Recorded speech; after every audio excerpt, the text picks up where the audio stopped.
going on, guys? Brandon here at Pebble Creek Outdoors. I'm going to show you guys my drowner system that I use for coon.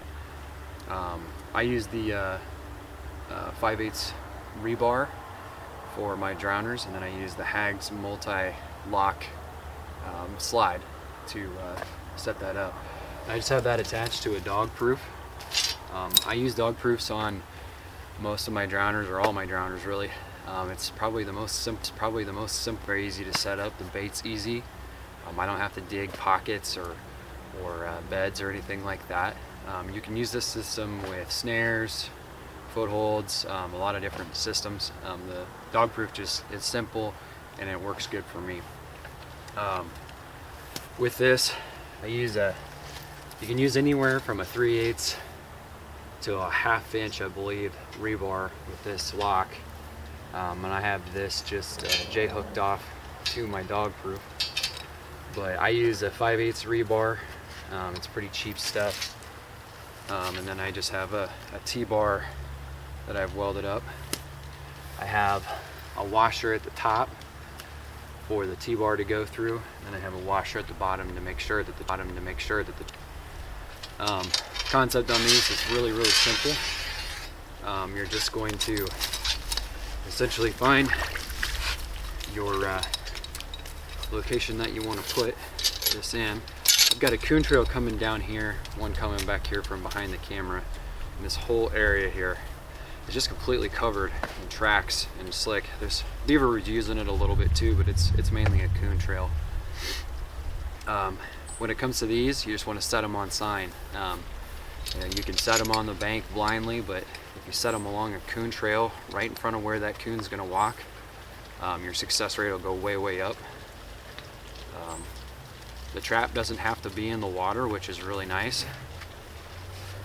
I just cock it for Duke dog proofs. Use any dog proof that you want to use. And like I said, I would have put this on sign. I see this trail coming down here, but I also see this little shelf here. This is what they're using to come down here and fish for crawfish and all that.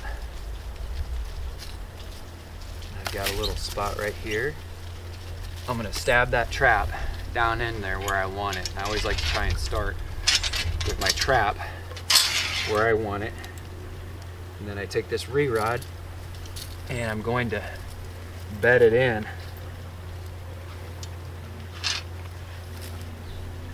And the thing that's nice about this system is it doesn't take a whole heck of a lot of water or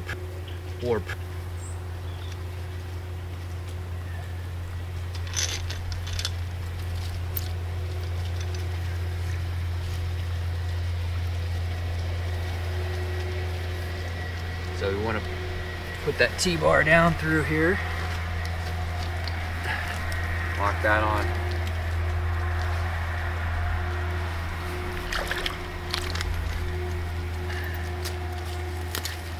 What I like to do is paint the tops of these white. Makes it easier to see. You can also paint your dog proofs white or a bright color. Makes it easier to check. Most of the time I run this system with a boat. Makes it a lot easier than carrying them up and down banks. They are a little bit heavy. That is, kind of a downfall for them. But a couple things. This goes with any drowner system that you're going to run. You want to make sure that there's nothing in the way. See, like I've got this piece of metal here. I want to make sure there's nothing in the way of this lock, so it's going to go straight down. An animal's going to get caught. He's going to get caught, and then he's going to go down the rod, and that lock is going to make it so he can't get out.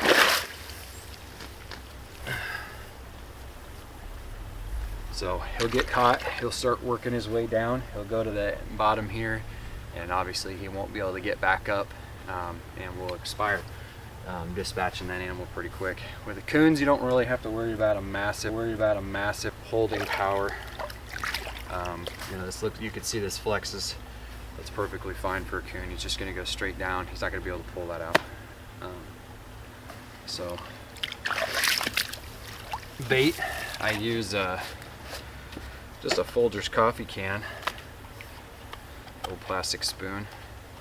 And this is a mixture of Jack Mac and smoked oysters. You can get them, that stuff's super cheap.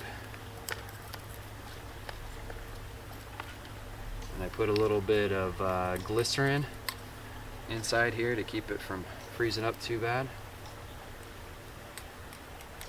And I pack that thing up real good. A little bit of scent around here.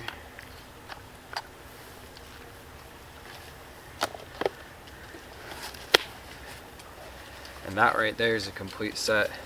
I can do these really fast. Obviously when I'm not on camera, I'm trying to explain it. But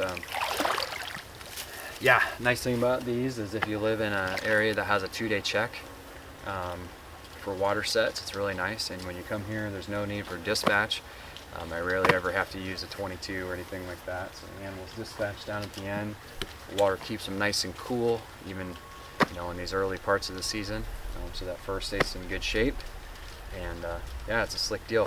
Come back in 2 days and you'll have a coon on the end of it. Pull it off, rebait it, and do it all over again. Alright guys, so out here checking our drowners again. And header trap that was here, already pulled the T-bar out. Come down the old rod. And there's a ringtail bandit at the end. Go ahead and grab the end here. See how big a coon we got here. Oh, that's a good sized coon. You betcha. Good sized coon. Here's my boot. He's nice and cold, and we'll have to go check our other one that's going to be down there. I think we might have 2 of them. So see what the other ones hold. All right, guys. This is one of those deals. These sets are just too good. They just work way too good. So here's our dam, and I got this super vertical drowner. I mean, gosh, my trap was clear up here, and there you can see a trash panda. It's actually a small coon,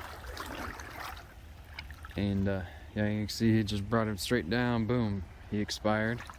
Come over here. More of a horizontal rod. Trap was up there. There's your rebar drowner. Bada bing, bada boom. That's a bigger coon. That's a nice one. So I carry this handgun with me, dispatching critters. I mean, you still sometimes need stuff from time to time, but since I switched over to these, I don't have to shoot anything, and that's nice. 22 ammo is expensive. You don't have the mess in the blood and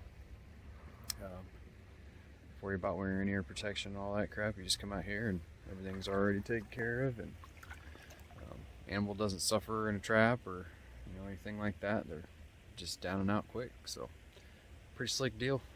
Beautiful morning. I got 1 beaver trap to check, and then I'm going to get these guys hauled out, and we're going to pull the coon line off of here because it's not a very big creek, and I got some bigger areas to go, but we're going to keep the beavers working. So all right, see what we get.